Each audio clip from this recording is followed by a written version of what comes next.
Hi, I'm Dr. Will Gibbs, and this is Good Medicine.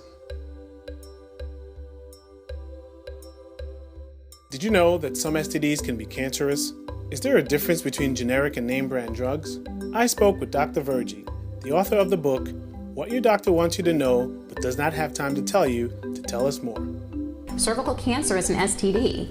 And so there were all these things I wanted people to know, and I thought, well, I wish I could put it up on a billboard, but that's not practical, right? Because you have to put it all over the country, and that's really, really expensive, but I could put it in a book. I have to tell you, years of being frustrated with talking with pretty much young people about stuff that I just didn't have time to sit and tell them. I would get frustrated because I didn't have time to sit and tell them, look, you're sexually active, you're not using protection, you're having unprotected sex, but you're afraid to have a pap smear.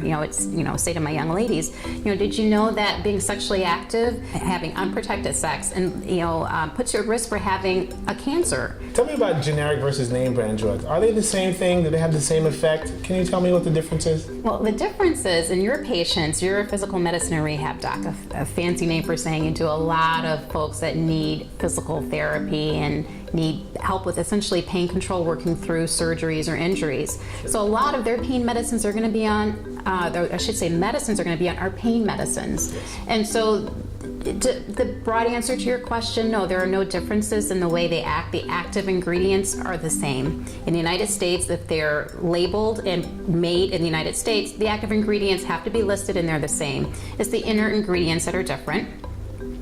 Those are the big differences. However, the reason why some patients may notice a difference with some medicines, meaning generic versus brand, is the medicines, the drugs that work on the brain, you may notice a difference. Specifically, those are the hormones, like thyroid hormone is a big one, and pain medicines, they actually work on the brain. So sometimes there may be a real difference in the way that someone's body will react to a pain medicine, like your patients might be on, or a thyroid medicine, like a lot of my patients might be on as an internist, internal medicine physician. But for the most part, your heart medicines, anything that doesn't work on the brain itself, there is no difference other than it's going to be cheaper for you.